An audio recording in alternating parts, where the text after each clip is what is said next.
AQŞ менен Иран элдешкени турат. Кытай тынчсыздана баштады. Президент маалында Трамп экесе байыды. Путинди сындаган буддист депортацияланып жатат. AQШга кантип келсе болот. Саламатсыздарбы? Бүгүн 6 май 26 жыл Чикаго шаарынан Америка жаңылыктарынын кезектеги чыгарылышы. Менин атым Кубат Оторбаев. Биздин каналга катталыңыз, бизди колдоңуз.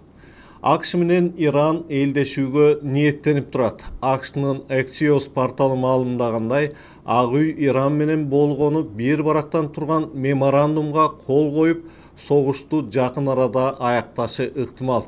Бул маалыматты Ак үйдүн 2 кызматкери жана ортомчулук кызматтагы Пакистандын 2 жогорку кызматкери тастыктаган. Меморандумга ылайык AQŞ Иранга каршы санкцияларын акырындык менен алып салат жана Ирандын дүйнө жүзү боюнча тоңдурулган миллиарддаган каражаттарын кайтарып берет. Иран болсо уран байытууга 12-15 жылга чейин мораторий киргизет. Иран буга чейин 5 жылды, AQŞ болсо 20 жылдык сунуштаган болчу. Ошондой эле Ирандын байытылган ураны өлкөдөн чыгарылат, балким түздөн түз AQШга ташылат. Ошону менен бирге расмий Тегеран өзөктүк курал жасабоого милдеттенет. Улуттар уюмунун инспекторлары каалаган убакта текшере алат. Эки тарап тең Ормуз кысымындагы транзитке чектөөлөрдү алып салат. AQŞнын бул сунушуна Иран 48 сааттын ичинде жооп бермекчи. Эксперттер тараптар буга чейин макулдашууга мынчалык жакын болгон эмес дешет. Ал арада Ормуз кысыгы расмий түрдө дагы деле жабык бойдон турат. Кечээ жакында AQШнын мамлекеттик катчысы Марко Рубио AQŞ менен Израилдин Иранга каршы операциясы аяктаганын расмий жарыялады. Рубио операциянын максаттарына жеттик. Иранга каршы согуштук чабуул бүттү деди. Трамп болсо кемелерди Ормуз кысыгынан аскердик күч менен коштоп өткөрө турган эркиндик долбоорун кыска убакытка токтоткон. Бирок ошол эле маалда Иранды тосотту камалоо толук күчүндө деп билдирди ал. Ошол эле маалда Ирандын тышкы иштер министри Аббас Аракчи Пекинге барып, Кытайдын тышкы иштер министри Ван И менен жолукту. Ван И Ормуз кысыгында кемелердин кыймылы мүмкүн болушунча тезирээк калыбына келтирилишин талап кылды. Азыркы тапта Кытай дүйнөдөгү мунайдын 20% өтүүчү бул кысыктын жабылышынан түздөн түз зыян тартып жаткан чак. Бир аптадан кийин Трамп менен Кытайдын президенти Си Цзиньпин жолукмакчы саммитте жакынкы чыгыштагы абал, Иранга сокку жана Ормуз кысыгындагы кризис негизги тема болоору болжолдонууда. Расмий маалыматтарга, Forbes жана башка булактарга негизденсек, Трамптын таза байлыгы ал президент болгондон бери дээрлик 3 эсеге өстү. Анын байлыгы 25-жылы ишке кирип жатканда 2,3 миллиард болчу. Азыр ал 6,5 миллиард долларга жетти. Криптовалюта Трамптын байлыгынын негизги булагына айланды. 2025-жылдын августунан 2026-жылдын январына чейин ал криптодан 3 миллиард доллар тапкан. Президенттик ант берерден 3 күн мурда Трамп мем монетасын жарыялаган.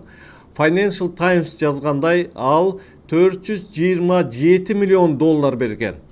Анын World Liberty Financial крипто компаниясынын 49%-ын Абу Дабинин падышасы 500 миллион долларга сатып алган. Ошондой эле Трамп өткөн жылы Библия сатуудан 3 миллион, саат сатуудан 2,18 миллион, бут кийим жана атыр сатуудан 2,5 миллион, гитара сатуудан 1 миллион доллар тапты.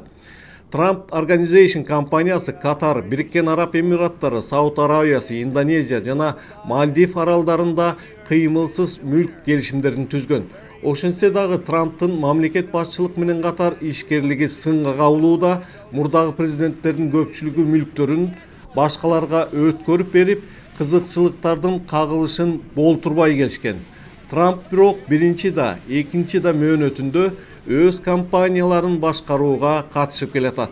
Сынчылардын айтымында анын байлыгынын көбөйүшүнө түздөн түз анын президент катары көтөргөн бизнес демилгелери таасир берген.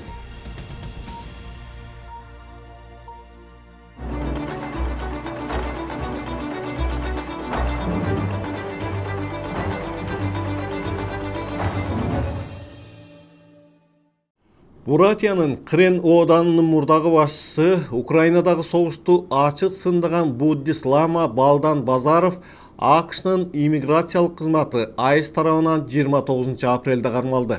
Байкал элдери басылмасы жазгандай, ламаны Орусияга депортациялоо коркунучу туулду. Базаров Бурятияда буддист лама катары белгилүү инсан, ал Украинадагы согушка ачык каршы чыгып, буддизмдин негизги принцибине, ар бир жандын ыйыктыгын айтып келген. Будда чиркейди да өлтүрүүгө болбойт. Ар бир жан ыйык, адам жаны болсо андан да артык жана ыйык деген эле. Ал орус бийлигинин кысымынан чочулап, АКШга келип, акыркы жылдары Калифорнияда жашаган, саясий баш калкы издеп визасын күтүп жүргөн аралыкта ар түрдүү жумуштарды иштеген. Соңку убакта Трамптын экинчи президенттик мөөнөтү маалында Орусиянын Украинага ачкан согушун сындап, АКШга келген мигранттар дагы кысымга кабыла баштады. Укук коргоочулар эгер Базаров Орусияга күчтөп жиберилсе, анын өмүрү коркунучка кептелип, өзү токтоосуз соттолушу мүмкүн деп жатышат. Базаровдун иши АКШдагы орус тилдүү мигранттар арасында тынчсызданууну жаратты, себеби согушка каршы чыккандарга да Кошмо Штаттарда коркунуч күчөп баратат. Америкада 7 жаштагы кызды өлтүргөн кылмышкерге өлүм жазасы берилди. Техас штатынын соту 33 жаштагы Таннер Хорнерге 7 жашар Афина Стрендти уурдап кетип өлтүргөн үчүн өлүм жазасын чыгарды. Окуя 22-жылдын ноябрында болгон. Афина үйүнүн жанынан уурдалган. Тергөө аныктагандай, Хорнер кызды үйүнүн жанынан кармап алып, жүк жеткирүү кызматынын унаасына салып алып кеткен. Бир нече саат өткөндөн кийин Парадайс шаарчасынын жанындагы суудан кыздын денеси табылган. Сотто унаанын кабинасында жазылган аудио угузулду. Анда кичинекей Афина коркуп, "Сиз ууруспу" деп суранып жаткан угулат. Ага Хорнер жооп берген эмес. Андан ары кызы ыйлап, энесин чакырып каршылык көрсөткөн. Хорнер Джингл Бенс ырынын коштоосунда кызды муунтуп өлтүргөн. Аудио жазуу залда отургандарды тегиз ыйлатты. Сот 3 саат кеңешкенден кийин өлүм жазасын чектеди. Кылмышкерге жаза ийне саюу жолу менен ишке ашырылат.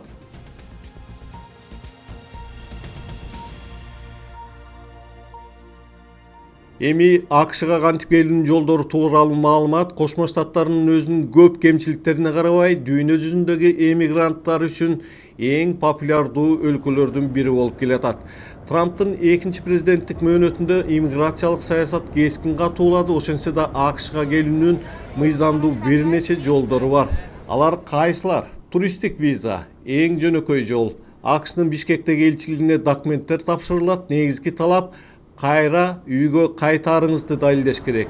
Үй бүлөңүз, жумушуңуз, мүлкүңүз тууралуу так маалыматтарды бересиз. Виза албай калуу коркунучу жогору турат. Анткени Кыргызстан өнүгүп келаткан мамлекеттердин катарында. Экинчи жолу бул студенттик виза. АКШнын каалаган университетине же окуу жайына өтсөңүз F1 визасы берилет. Окуу акысы жылына орточо $15.000 өйдө. Стипендия жана грант алуу мүмкүнчүлүктөрү да бар. Окуп бүткөндөн кийин 1 же 3 жыл иштөөгө уруксат алса болот. Үчүнчү жолу бул иш визасы. IT, медицина, инженерия адистери үчүн H1B визасы бар. АКШдагы иш берүүчү жардамдашат. Конкурс абдан жогору. Жыл сайын 85.000 квота бар. Бирок арыздар андан да көп. Жөнөкөй иш үчүн H2A, айыл чарба багытындагы же H2B мезгилдүү жумуштарга да визалар каралган. Төртүнчү жолу бул Green карта лотереясы. Кыргызстандыктар жыл сайын ойнотулуучу 55.000 Green карта лотереясына катыша алат. Ал үчүн быйыл биринчи жолу $1 акысы киргизилди. Арыздар октябрь, ноябрь айларында кабыл алынат. Бул АКШга келүүнүн эң жеңил жолу, бирок лотереядан утуу ыктымалдыгы аз. Бешинчи жолу туруктуу жашоо же иммиграция. Эгер сиз АКШнын жараны менен же туруктуу жашоочусу менен никеге турсаңыз же туугандык байланышыңыз болсо, АКШга келүү мүмкүнчүлүгү чоң. Саясий баш калкалоо, таланттар визасы да бар, бирок саясий баш калка сурап виза алуу Трамп келгенден бери өтө оорлоп кетти. 6 жолу бул алтын карта. Трамптын администрациясы 25-жылы жаңы программа жарыялады. Ал Gold Card, алтын карта деп аталат. Бул Green карта АКШ жарандыгына жол ачат. Шарт боюнча сиз Кошмо Штаттардын экономикасына $1 миллион инвестиция салышыңыз керек. Трамптын айтымында программа мамлекет казынасына киреш алып келет же өлкөгө эң жакшы адамдарды тартат. Айта кетиш керек, Трамптын экинчи мөөнөтү маалында миграциялык текшерүүлөр күчөдү. Айс кызматы көп адамдарды кармап кетүүдө. Визасыз же мөөнөтү өтүп кеткен макам менен жүрүү АКШда абдан коркунучтуу. Мыйзамдуу жол эң коопсуз жол. Ушул маалымат менен Америка жаңылыктарынын бүгүнкү чыгарылышы жыйынтыкталды. Көрүшкөнчө сак саламатта туруңуздар.